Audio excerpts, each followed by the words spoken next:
नमस्कार, मैं हूं रविंद्र जैन और आप देखना शुरू कर चुके हैं सबकी खबर। मध्य प्रदेश में आखिर गुजरात फार्मूला नहीं चला।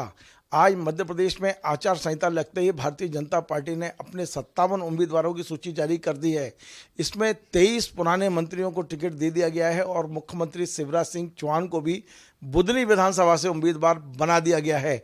इसके अलावा जो 57 नामों की आज सूची जारी की है भारतीय जनता पार्टी ने, अधिकांश वही विधायक हैं जो पहले विधायक रह चुके हैं। हम मान सकते हैं कि भारतीय जनता पार्टी ने तमाम ऐसे जो नाम और अटकलें चल रही थी उनके टिकट काटने की हिम्मत नहीं दिखाई है। यानी गुजरात में जिस तरह से भारतीय जनता पार्टी ने तमाम विधायकों और मंत्रियों के टिकट काटे थे, मध्य प्रदेश में वो सीन हमें देखने को नहीं मिला है। और आज आके शिवराज सिंह चौहान को भी बुधनी से टिकट मिल जाना इस बात का प्रमाण है कि अकेला यदि बहुमत मिलता है तो निश्चित तौर पर शिवराज जी भी उसी दौड़ में शामिल होंगे जिसमें अब नरेंद्र सिंह जी, कैलाश विजयवर्गीय और तमाम सारे लोग मुख्यमंत्री की दौड़ में बताए जा रहे हैं। अब शिवराज जी को भी आप कमतर नहीं आंक सकते हैं। शिवराज जी को टिकट मिल गया है, उनके 23 मंत्रियों को भी टिकट मिल गया है। मैं बहुत जल्दी आपको वो लिस्ट पढ़ के सुना देता हूं कि आज जो भारतीय जनता पार्टी ने 57 उम्मीदवारों की सूची जारी की है उसमें अटेर से अरविंद भदौरिया, ग्वालियर ग्रामीण से भारत सिंह कुशवाहा, ये मंत्री हैं भारत सिंह जी, इनकी उम्मीद की जा रही थी शायद टिकट कटेगा, लेकिन टिकट नहीं कटा, इन्हें टिकट मिल गया है। ग्वालियर से प्रद्युम्न सिंह तोमर, दतिया से डॉक्टर नरोत्तम मिश्रा जो गृह मंत्री हैं, खुरई से भूपेंद्र सिंह और सुर्की से गोविंद सिंह राजपूत, रैली से गोपाल भार्गव, इन्हें फिर टिकट मिल गया। इन्हें कुछ दिन पहले ही कहा था कि वे मुख्यमंत्री के लिए अगला चुनाव लड़ना चाहते हैं, तो शायद देखिए इस बार उनकी लॉटरी लगती है कि नहीं लगती है। नरियावली से प्रदीप लहरिया को टिकट दे दिया गया है, इनकी भी टिकट कटने की चर्चा थी लेकिन इन्हें भी टिकट मिल गया है। सागर से शैलेंद्र जैन की फिर से उन्हें शायद चौथी बार टिकट दिया गया है, शैलेंद्र जैन को उन्हें टिकट मिल गया है। खड़गापुर से राहुल सिंह लोधी उमाजी के भतीजे हैं और पिछले दिनों इन्हें मंत्री बनाया गया था, इन्हें भी टिकट दे दिया गया है। बड़ा मलहरा से कुंवर प्रद्युम्न सिंह लोधी को टिकट दे दिया गया है। पन्ना से ब्रजेंद्र प्रताप सिंह जो मंत्री हैं उन्हें टिकट दे दिया गया है। रामपुर बघेलन से विक्रम सिंह को टिकट दिया है। सिरमौर से दिव्यराज सिंह पहले भी विधायक थे, इन्हें टिकट मिल गया है। महूगंज से प्रदीप पटेल को टिकट दे दिया गया है। देव तालाब से गिरीश गौतम जो स्पीकर हैं मध्य प्रदेश विधानसभा में, उन्हें एक बार फिर टिकट दे दिया है। पहले ये अटकलें लगाई जा रही थी कि शायद उनका स्वास्थ्य ठीक नहीं है, वे बुजुर्ग भी हैं, उन्हें टिकट ना मिले। केदार शुक्ला उनके समधी हैं, उनकी टिकट काट दी गई है, लेकिन गिरीश गौतम को टिकट मिल गया है। और रीवा से राजेंद्र शुक्ला को टिकट दिया गया है जिन्हें पिछले दिनों मंत्री बनाया गया था। चौरहट से शरदेंदु तिवारी को टिकट मिल गया है। जय सिंह नगर से मनीषा सिंह को टिकट दिया गया है। जैतपुर से जय सिंह मराबी को टिकट मिल गया है। अनूपपुर से विसाऊलाल सिंह फिर से टिकट मिल गया है, बुजुर्ग हैं, इनके बारे में भी चर्चा थी कि शायद टिकट ना मिले लेकिन इन्हें फिर से टिकट मिल गया है। मानपुर से कुमारी मीना सिंह मांडवे को टिकट मिल गया है जो मंत्री हैं मध्य प्रदेश में। विजय राघवगढ़ से सत्येंद्र पाठक फिर से टिकट पाने में सफल हो गए हैं और निश्चित तौर पे ये मध्य प्रदेश के सबसे धनाढ़, सबसे अमीर विधायक है और ये बहुत बड़ा तीर्थ भी बना रहे हैं, पर इनको एक टिकट देकर भारतीय जनता पार्टी ने विश्वास व्यक्त किया है। मुडवारा से संदीप जायसवाल को टिकट मिल गया है। पाटन से अजय बिश्नोई जी को फिर से टिकट मिल गया है। जबलपुर छावनी से अशोक रोहाणी जो पूर्व स्पीकर के बेटे हैं उन्हें टिकट मिल गया है। पनागर से सुशील इंदु तिवारी को टिकट मिल गया है। परसबाड़ा रामकिशोर कांवरे को टिकट मिल गया है। सिवनी से दिनेश मुनमुन राय को टिकट मिल गया है। आमला से योगेश पंडाग्रे, हरदा से कमल पटेल, कृषि मंत्री मध्य प्रदेश के, बड़ी विवाद चल रहा था कि शायद मिलेगा नहीं मिलेगा, लेकिन कमल पटेल टिकट पाने में सफल हो गए हैं। सोहागपुर से विजय पाल सिंह को टिकट मिल गया है। सांची से प्रभुराम चौधरी जो मध्य प्रदेश के स्वास्थ्य मंत्री हैं उन्हें टिकट मिल गया है। सिलवानी से रामपाल सिंह को टिकट मिल गया है। सिरोंज से उमाकांत शर्मा, इन्हें भी लेकर बड़ी अटकलें थी कि टिकट मिलेगा नहीं मिलेगा, पर इन्हें टिकट मिल गया है। बैरसिया से विष्णु खत्री जो पहले भी विधायक रहे 2 बार, उन्हें टिकट मिल गया है। नरेला से विश्वास सारंग जो मध्य प्रदेश में मंत्री हैं, इन्हें टिकट मिल गया है। गोविंदपुरा से फिर से बाबूलाल जी गौर की जो पुत्र बधू हैं कृष्णा गौर, अभी विधायक हैं, उनको टिकट मिल गया है। हुजूर से रामेश्वर शर्मा फिर से टिकट पाने में सफल हो गए हैं। और जो मैंने कहा बुधनी से शिवराज सिंह जी चौहान फिर ताल ठोकेंगे, उन्हें बुधनी से टिकट दे दिया गया है। इछावर से करण सिंह वर्मा बहुत ही ईमानदार मंत्री रहे हैं मध्य प्रदेश के, उन्हें टिकट दे दिया गया है। सीहोर से स्वदेश राय, देवास से श्रीमती गायत्री राजे पवार को टिकट मिला है। हाट पवलिया से मनोज चौधरी को टिकट दे दिया गया है। खाते गांव से आशीष शर्मा पर फिर भरोसा जताया है। इन्हें लेके भी काफ़ी काफ़ी अटकलें चल रही थी, क्योंकि कुछ ऐसी घटनाएं खाते गांव में हुई थी जिन्हें लेकर चर्चा थी कि शायद टिकट कटेगा, पर आशीष शर्मा को टिकट मिल गया है। हरसूद से कुंवर विजय शाह जो मध्य प्रदेश के वन मंत्री हैं उन्हें टिकट दे दिया गया है। बड़वानी से प्रेम सिंह पटेल ये भी मंत्री हैं, इन्हें टिकट मिल गया है। बदनावर से मध्य प्रदेश के उद्योग मंत्री राज्यवर्धन सिंह दत्ती गांव को टिकट दे दिया गया है।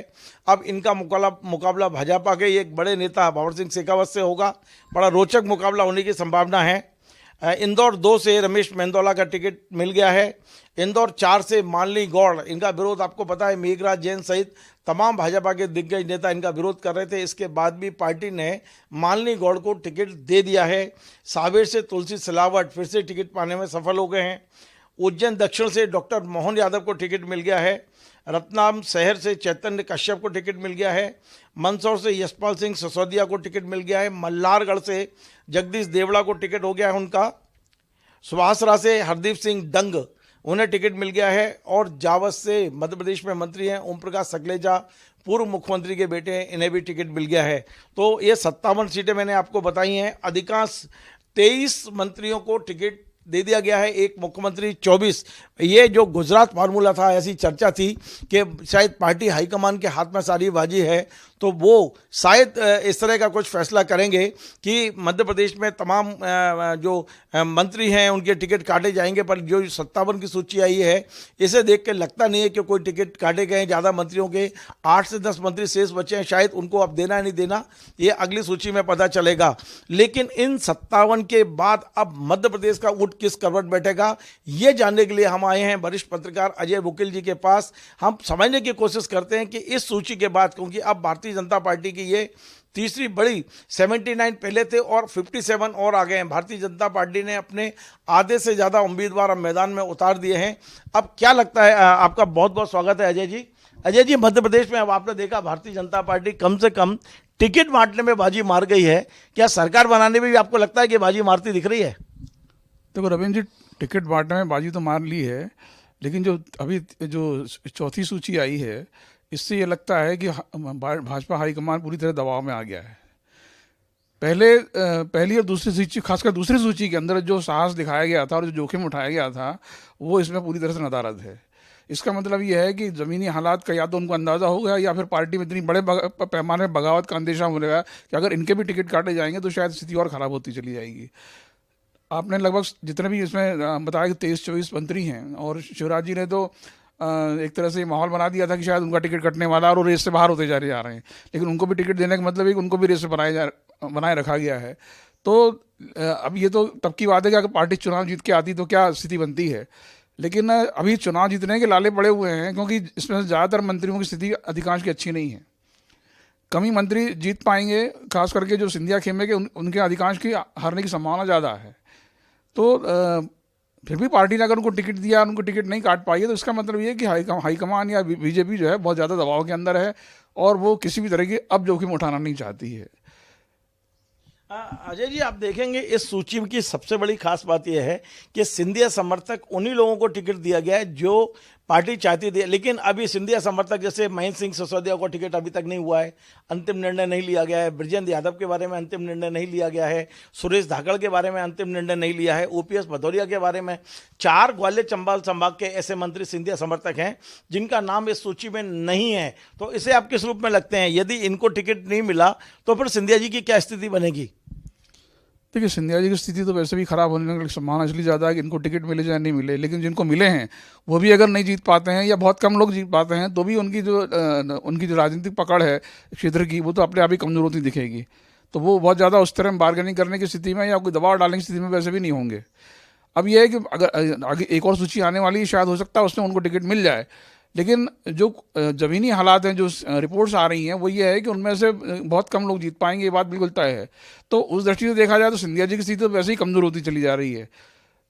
तो मतलब आप ये मान रहे हैं कि मध्य प्रदेश में, जिसके बारे में पूरा देश, पूरी दुनिया मानती है कि वो किसी के दबाव में नहीं आते, नरेंद्र मोदी और अमित शाह 2 ऐसे नेता हैं, ये किसी के दबाव में नहीं आते। लेकिन आज अजय वकील जी हमसे कह रहे हैं कि वो कहीं ना कहीं मध्य प्रदेश की राजनीति में दबाव में आ गए हैं। बिल्कुल बिल्कुल रूप से ये सूची तो बिल्कुल यही साबित करती है। मुझे कहने में कोई संकोच नहीं है कि जो जो साहस आलाकमान ने पिछली दूसरी सूची में दिखाया था, आपने जो है वो 7 सांसदों को उतार दिया था। इसमें जोखिम भी था, इसमें एक डेयरिंग भी था, और इसके अंदर एक रिस्क लेने की भी आपकी इच्छा थी, और उनको अपना अपना राजनीतिक प्रभुत्व सिद्ध करने की चुनौती भी आपने दी थी साथ में। लेकिन यहाँ सब वो नदारद है।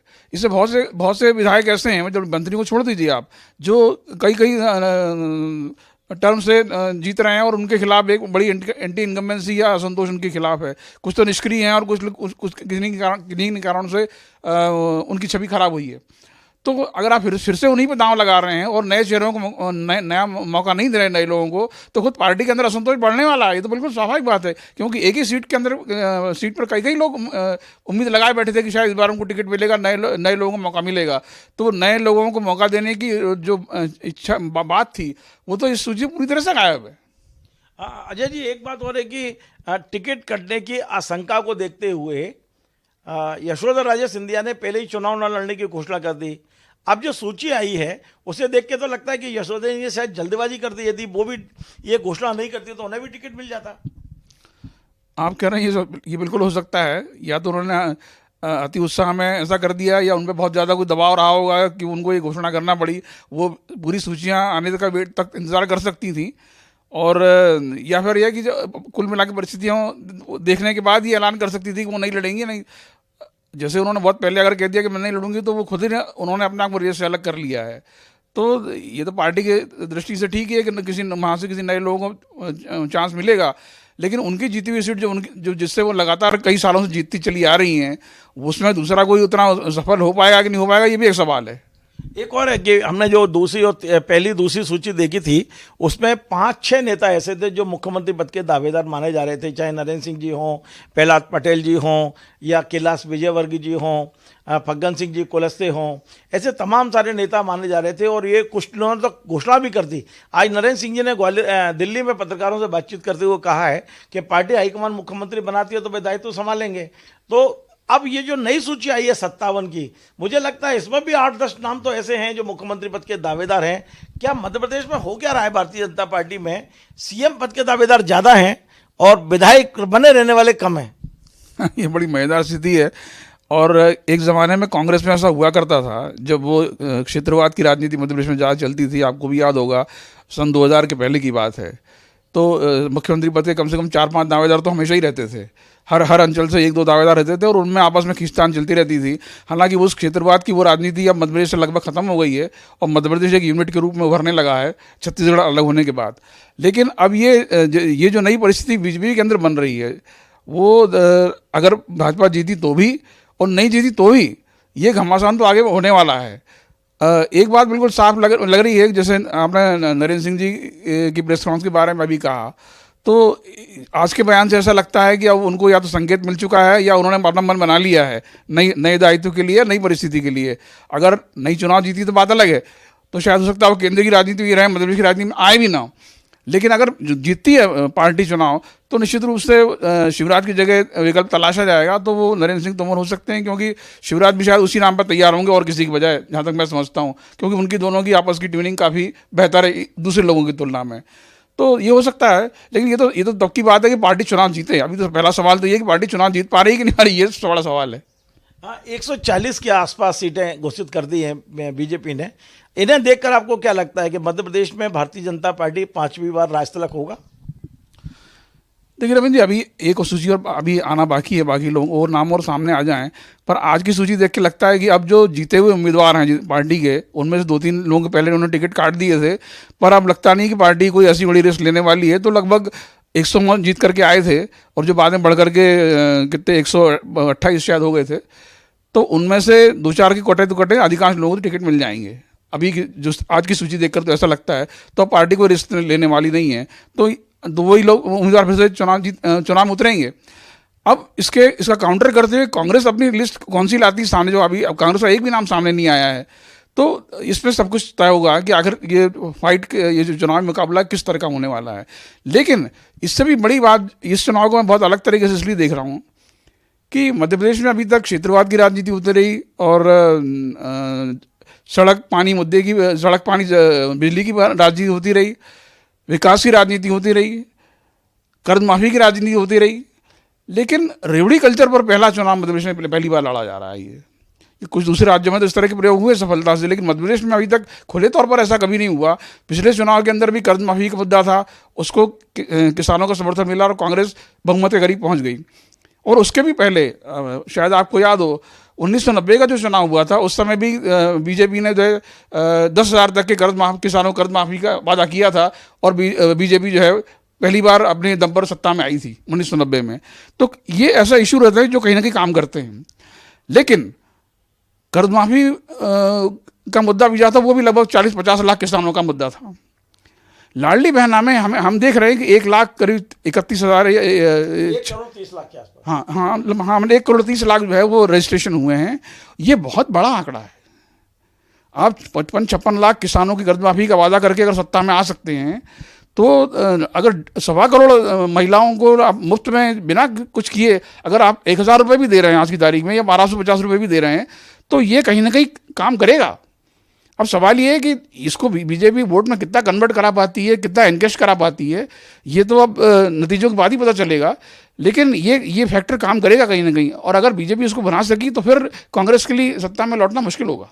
एक आखिरी सवाल ये है अजय जी, ये माना जा रहा था कि मध्य प्रदेश में शिवराज जी की पारी पूरी हो गई, लेकिन आज जैसे बुधनी से उन्हें टिकट दिया गया, उनके बारे में फिर से लोगों ने नए सिरे से सोचना शुरू किया है। आप क्या मानते हैं, क्या मध्य प्रदेश में शिवराज सिंह जी अभी आगे राजनीति करेंगे, या उनको लगता है कि उनको कुछ और उनके लिए जिम्मेदारी तय कर दी पार्टी ने? रविंद्र जी, इसके पीछे मैं एक दूसरी चीज़ देखता हूँ। शिवराज का टिकट काटने का सीधा मतलब होता कि आप ओबीसी को इग्नोर कर रहे हैं। मध्य प्रदेश में जब से बीजेपी मध्य प्रदेश अलग होने के बाद बीजेपी लगातार ओबीसी की राजनीति करते आ रही है। कांग्रेस ओबीसी जनगणना का मुद्दा उठा रही है मध्य प्रदेश में।